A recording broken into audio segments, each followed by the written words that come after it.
Shalom, shalom, je vous salue dans le nom précieux de Jésus-Christ. Ici votre frère, le frère Kader.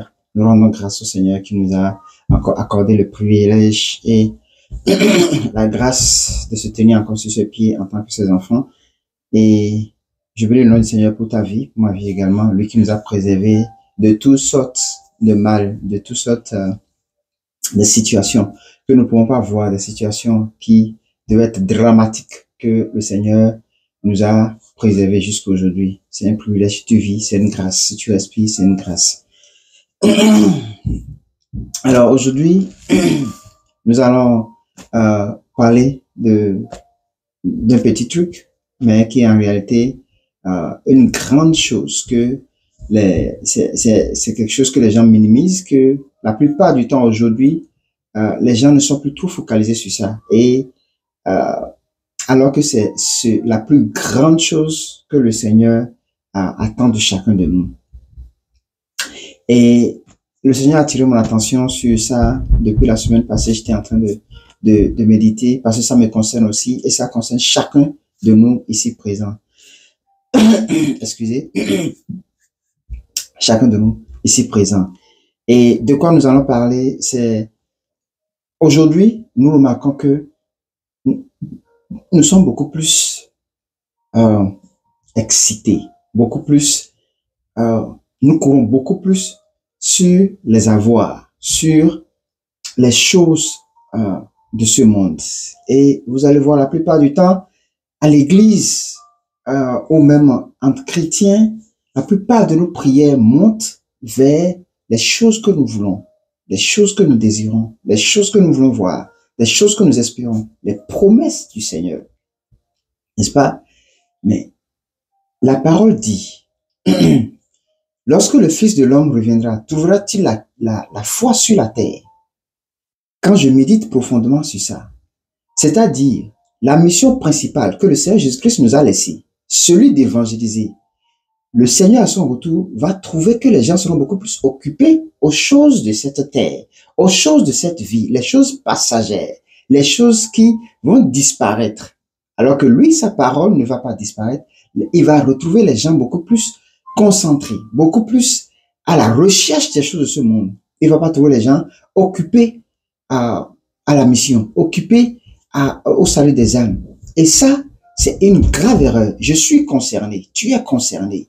Chaque jour, est-ce que nous nous occupons à chercher la volonté de Dieu, celui de gagner des âmes, celui de parler, même si tu ne gagnes pas, mais de parler, d'évangéliser? Non, les gens s'occupent beaucoup plus des choses qui les intéressent, des choses qui leur font plaisir. Et tu vois, les églises sont remplies parce que les gens veulent quelque chose. Ils n'ont pas la soif de connaître Dieu. Ils n'ont pas la soif vraiment. Parce que quand tu as la soif de Dieu, l'amour pour Dieu, tu fais ce qu'il t'a dit de faire. N'est-ce pas? Tu ne peux pas aimer quelqu'un et ne pas faire ce qu'il te demande de faire. Aujourd'hui, on est beaucoup plus préoccupé à comment avoir une vie meilleure, comment faire ceci, le péché et ceci et cela, mais nous laissons le capital de côté. Lorsque le Seigneur a attiré mon attention sur ça, j'ai dit, mais tiens, le péché, c'est la première des choses. La Bible dit que nul ne verra Dieu s'il n'est saint. Donc, si tu n'es pas saint, c'est-à-dire si tu n'as pas crucifié tes péchés, tu ne pourras pas voir Dieu. C'est ce que dit la parole, c'est ce que dit. Mais pourquoi le Seigneur attire mon attention sur le fait que les gens sont préoccupés, on prêche ou bien on parle ou bien on discute sur le péché, sur la fornication, sur ceci et sur cela, et sur, ou bien sur les biens de ce monde, les bénédictions, les grâces, les promesses de Dieu, et on laisse de côté l'âme. Où ira l'âme de chacun de nous? Mais la Bible attire notre attention. Jésus-Christ, lorsqu'il a envoyé ses disciples, les apôtres, il les a dit de ne ni chercher l'or ni argent. Il les a dit de ne pas se préoccuper de ça. Mais si quelqu'un les donne, de prendre, mais de se préoccuper à l'évangélisation, au salut des âmes, à gagner des âmes. À gagner des âmes. J'ai un verset ici que je veux partager.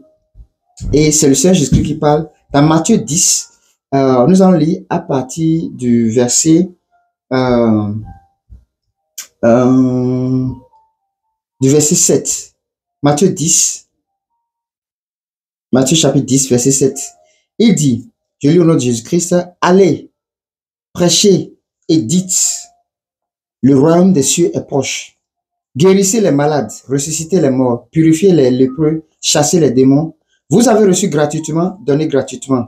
Ne prenez ni or, ni argent, ni monnaie dans vos ceintures, ni sac pour le voyage, ni de tunique, ni souliers, ni bâton, car l'ouvrier mérite sa nourriture. Ça veut dire, quand tu les deux premiers versets, le premier verset, verset 7 dit, allez prêcher et dites le royaume des cieux est proche. Est-ce qu'aujourd'hui, nous sommes conscients que le royaume est proche?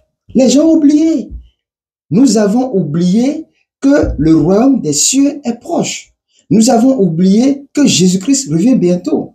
Les gens ne prêchent plus que Jésus-Christ revient bientôt. Les gens prêchent beaucoup plus. Les gens parlent beaucoup plus sur les grâces, sur les promesses, ce qui n'est pas mauvais, ce qui est bien. Mais vous allez voir, dans les versets, la plupart du temps, chaque fois que le Seigneur Jésus-Christ parlait, il évangélise d'abord et les autres choses suivent, les bénédictions suivent. C'est pour ça qu'il est dit dans Matthieu 6, 33, cherchez premièrement le royaume des cieux. C'est-à-dire cherchez où ira votre âme. Cherchez d'abord à gagner les âmes. Cherchez d'abord à évangéliser. Et ensuite, le reste des choses vous viendront. Et vous allez voir que la suite, c'est sûrement que le Seigneur Jésus-Christ ici également a aligné les bénédictions qui accompagnent. Quand tu évangélises, quand tu gagnes des âmes, quand tu fais sa volonté, il n'est pas dit quelque part d'aller dire tu es béni, tu es ceci, tu es cela. Non, la première des choses, tu dois te repentir. C'est la première des choses, tu dois te repentir.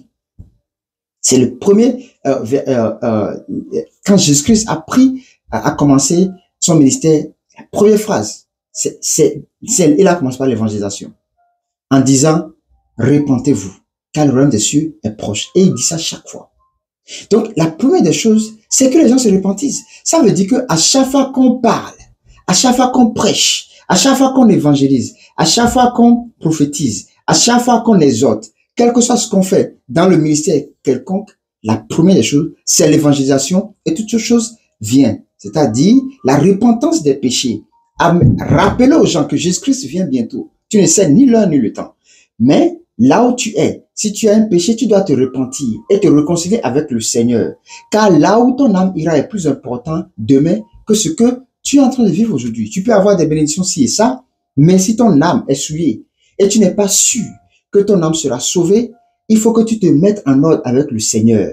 Car le royaume des cieux est proche. C'est quelque chose que nous allons évangéliser. Pas seulement dire aux gens, cessez de pécher. On doit dire pourquoi on ne doit pas pécher. En insistant que Jésus-Christ revient bientôt. Ça peut être demain, après-demain, ça peut être aujourd'hui, ça peut être à la minute qui suit. Il peut apparaître à tout moment, à chaque fois. Et cela me pousse dans toutes mes vidéos. Partout où je serai, je dois d'abord attirer l'attention. Même si tu es chrétien, est-ce que tu renouvelles ton alliance, tu renouvelles ton salut avec le Seigneur tous les jours? Est-ce que tu crucifies ta chair? Est-ce que tu penses tous les jours, le Seigneur revient bientôt, je dois bien me comporter, le Seigneur revient bientôt, je dois pardonner, le Seigneur revient bientôt, dans la tête à tout moment qu'il viendra. Mais aujourd'hui, force de croire, les gens ont oublié que même Jésus revient. Les chrétiens, la plupart même quand on prêche, n'est-ce pas, on oublie de préciser que Jésus-Christ revient bientôt. On prêche du tout, mais on ne précise pas Jésus-Christ. L'Église a oublié, le corps de Christ a oublié que Jésus-Christ revient bientôt. À chaque prédication, à chaque message, tout le temps, on doit mettre Jésus-Christ revient bientôt. On doit réveiller la conscience des gens que Jésus-Christ revient bientôt. C'est très fondamental, très capital que Jésus-Christ revient bientôt. On doit le dire, on doit le chanter. Même dans nos chants, Jésus-Christ revient bientôt. C'est bien de chanter, ah, j'étais dans la souffrance, Jésus m'a sauvé. Ça, c'est même les païens, ils sont dans la souffrance. Dieu les sauve. Parce que la Bible dit, le soleil se lève sur le bon et sur le méchant. Il pleut sur le bon et sur le méchant. Donc, ça, c'est la responsabilité de Dieu. Un père prend soin de ses enfants. Mais où ira ton âme? C'est très important. C'est bien de parler des témoignages et tout ça. Mais le plus important, c'est de dire, Jésus-Christ revient bientôt. Il sera là. Il viendra. C'est vrai les Écritures. Les gens ont oublié. Les gens passent leur vie. Ouais, ils sont bénis. Ils sont ceci. Ils cherchent ceci et cela. Mais là où ira leur âme, ils ne sont pas préoccupés. Les gens ne parlent plus trop. Les églises ne parlent plus trop du retour de Jésus-Christ, de l'avènement de Jésus-Christ. Les églises se préoccupent beaucoup plus à comment remplir les places. À comment est-ce que les gens, ça peut être, pour certaines églises, ça peut être ce que je dis, ce n'est pas vrai, mais pour toi, tant mieux. Mais pour le reste qui se retrouve dedans, c'est pour éveiller les consciences, que les gens se lèvent et que dans toutes nos prédications, dans tous nos messages, c'est Jésus-Christ revient bientôt. Quand quelqu'un est malade et que tu veux prier pour lui, est-ce qu'il a le salut? Est-ce qu'il connaît Jésus-Christ? Est-ce que sa vie est en ordre avec le Seigneur? Le Seigneur revient demain. Est-ce que tu le sais? Est-ce que tu le crois? Voici la parole. Il faut que la personne accepte. Peut-être pendant que la personne est en train d'accepter et de croire à cela, il peut recevoir sa guérison. Parce que c'est la mission capitale. C'est la première phrase. C'est les premières phrases qui doivent se retrouver dans nos phrases, qui doivent se retrouver dans les choses que nous avons dit, dans les choses que nous avons partagées. C'est très, très, très, très important. Je vous en prie. Je vous en prie. Dans le nom de Jésus-Christ, que tout ce que nous faisons, que ce soit au boulot, partout où nous sommes, que ce soit à l'église, entre amis, entre frères, entre familles, parents, nous devons dire, Jésus-Christ revient bientôt. Il sera là. Il va venir. La fin des temps est proche. Nous avons dit tout le temps, ok, tu ne veux pas accepter Jésus, il n'y a pas de problème. Mais tu crois qu'il y aura un temps pour le jugement? Oui. Ok, tu sais que, est-ce que tu connais la date, tu connais le temps? Non, je ne sais pas, mais ça viendra. Ça veut dire, répands-toi, mets-toi en ordre.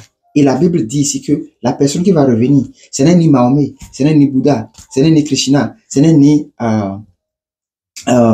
et quoi que ce soit je vais pas appeler les autres sectes là, non, mais ceux-là au moins, ce n'est ni eux, ni quelqu'un d'entre eux, mais c'est Jésus-Christ qui revient. Que ce soit aujourd'hui, que ce soit demain, sache que celui qui va revenir, c'est Jésus-Christ. Et il faut savoir, moi, il s'est révélé à moi, j'ai été sauvé, j'ai l'assurance, j'ai la foi, quand il va revenir, je vais partir avec lui. Mais si tu n'as pas l'assurance, tu n'es pas sûr, si la mort vient devant toi maintenant, et qu'il veut te prendre, est-ce que tu es sûr, est-ce que tu es rassuré que tu vas aller dans, comment on appelle, avec le Seigneur, ou bien tu iras au séjour des morts? C'est très important. C'est très important que nous parlions autour de nous, partout. Les frères, les sœurs, Jésus-Christ revient bientôt. Ça doit être une chanson quotidienne dans nos bouches. Remettons nos vies en ordre. Mettons dans nos cœurs. Écrivons dans nos cœurs. Inscrivons dans nos cœurs que Jésus-Christ revient bientôt. C'est très important que nous ayons ça dans nos têtes. Jésus revient bientôt. Jésus-Christ revient bientôt et très bientôt. Nous devons chanter cela. Nous devons prêcher cela. Nous devons évangéliser cela. Nous devons exhorter sur cela. Nous devons parler de ça. Que ce soit en blague, que ce soit un truc là, nous devons parler de ça. Le monde aujourd'hui est distrait et va vers la perdition, vers les choses qui font rire, vers, comment on appelle, les blagues, les comédies, les réseaux sociaux. Et ils oublient, parce que c'est le plan du diable, que les gens oublient que Jésus-Christ revient bientôt. C'est le plan fondamental du diable, je vous le dis. C'est le plan fondamental du diable. C'est une révélation que j'ai eue. Et moi, ça m'a réveillé que Jésus-Christ revient bientôt. Et le diable lutte fort pour que les gens oublient, qu'ils se préoccupent.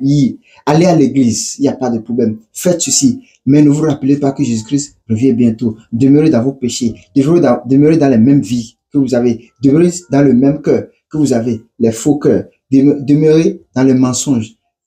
Ne vous rappelez pas que Jésus-Christ revient bientôt. Parce que si tu te rappelles et que tu as sur ton cœur que Jésus-Christ revient bientôt, tu vas voir que c'est que consciemment, pas inconsciemment, consciemment, tu vas commencer par te repentir, par vouloir te mettre en ordre.